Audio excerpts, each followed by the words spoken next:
नमस्कार दोस्तों, मैं Ramesh Sharma TGT medical government senior secondary school Sahla district Chamba आपका समय 10 से 12 वाला हर घर बने पाठशाला में बहुत बहुत स्वागत करता हूं।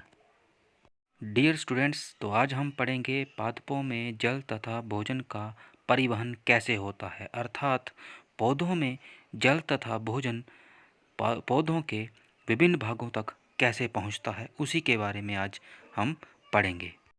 तो स्टूडेंट्स, एक पिक्स के द्वारा मैं आपको ये समझाता हूँ। जैसे डॉक्टर इंजेक्शन लगाता है तो वो दवा जो है वो जहाँ पे दर्द होती है वहाँ तक पहुँच जाती है। रक्त प्रत्येक अंग को कार्यशील बनाने के लिए ऑक्सीजन तथा भोजन को पहुँचाता है। इसी तरह पादपों में भोजन तथा पानी जो है एक अंग से दूसरे अंग तक कैसे पहुँचता है, उसी के बारे में हम चर्चा कर रहे हैं। भोजन पत्तियों द्वारा बनाया जाता है। भोजन बनने के लिए जल, खनिज, लवण की आवश्यकता होती है। इन सभी के परिवहन के लिए पादपों में एक जटिल ऊतक या फिर कम्प्लेक्स टिश्यू होता है। कम्प्लेक्स टिश्यू दो प्रकार का होता है, जाइलम तथा फ्लोएम। आइए सबसे पहले जाइलम के बारे में जानते हैं कि जाइलम क्या है। जाइलम मृत ऊतक है जो पानी और खनिज लवण जड़ से पौधों के सभी भागों तक पहुंचाता है। आइए एक छोटे से उदाहरण से जाइलम की कार्यप्रणाली को समझते हैं।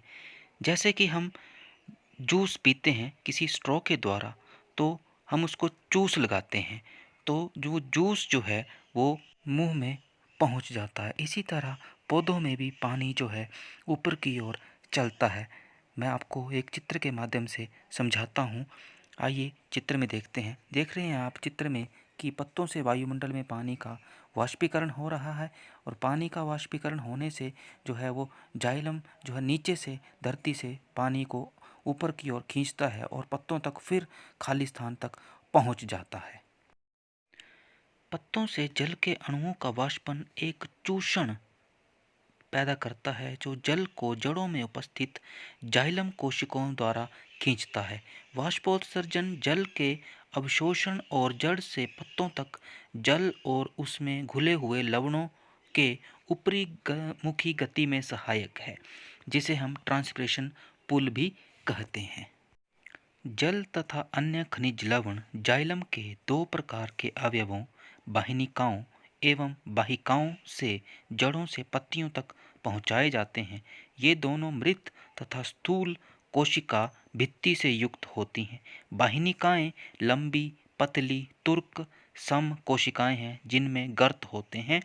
जल इन्हीं में से होकर एक वाहिनिका से दूसरी वाहिनिका में जाता है।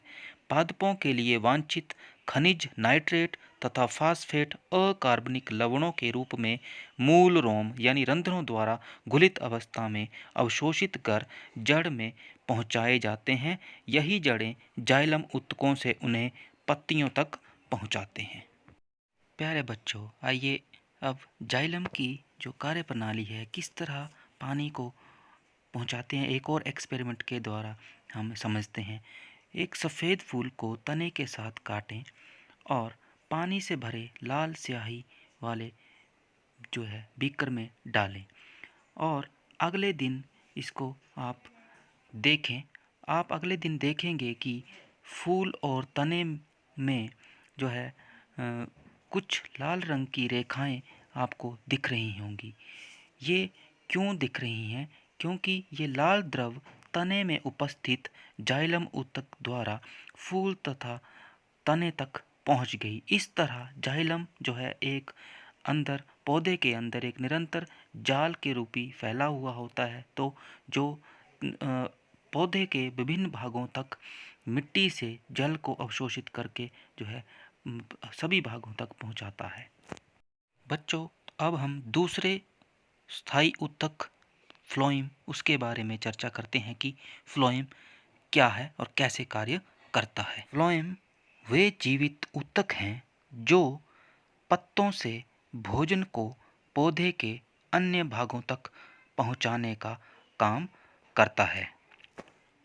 पादपों में पत्तियां प्रकाश संश्लेषण क्रिया से अपना भोजन तैयार करती हैं और वह वहां से पादप के अन्य भागों तक भेजा जाता है। प्रकाश संश्लेषण के विषय में हम पढ़ते आ रहे हैं। प्रकाश संश्लेषण वो विधि है जिसमें पौधे अपना भोजन सूर्य के प्रकाश, क्लोरोफिल, जल, खनिज लवण की उपस्थिति में अपना भोजन स्वयं बनाते हैं। इस काम के लिए संवहन ऊतक या वैस्कुलर बंडल फ्लोएम के द्वारा किया जाता है।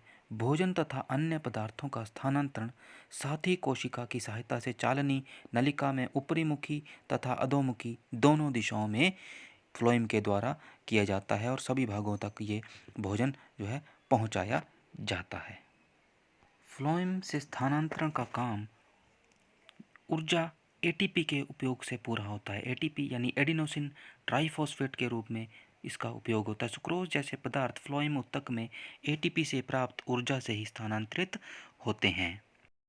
यह दाब पदार्थों को फ्लोएम से उस ऊतक तक ले जाता है जहां दाब कम होता है। फ्लोएम पौधे की आवश्यकता अनुसार पदार्थों का स्थानांतरण करता है। आप चित्र में देख पा रहे हैं कि पत्तियों में प्रकाश संश्लेषण हो रहा है। वहाँ पे जो उत्पाद बन रहे हैं वो विभिन्न भागों तक पौधे के ले जाए जा रहे हैं और जाइलम जो है वहाँ से जल, खनिज, लवण अवशोषित कर पत्तियों तक पहुँचा रहा है। बच्चों, आज हमने पौधों में परिवहन तंत्र के बारे में पढ़ा। परिवहन तंत्र यानी कि पौधों में भोजन, जल, खनिज लवण आदि का परिवहन एक अंग से दूसरे अंग तक कैसे होता है। तो वो पौधों में परिवहन एक जटिल ऊतक जाइलम व फ्लोएम के द्वारा होता है। जाइलम जो है मृदा से जो है जल अवशोषित करके पौधे के पत्तियों तक पहुंचाता है। वहाँ पे जो है फ्लोएम जो है जो प्रकाश संश्लेषण के द्वारा पत्तियां भोजन बनाती हैं उनको वह पौधे के विभिन्न भागों तक जो है पहुंचाती है। इस तरह से पौधों में परिवहन तंत्र एक नेटवर्क, एक जाल के रूप में जो है कार्य करता है। तो that's all for today. Have a nice day. Thank you.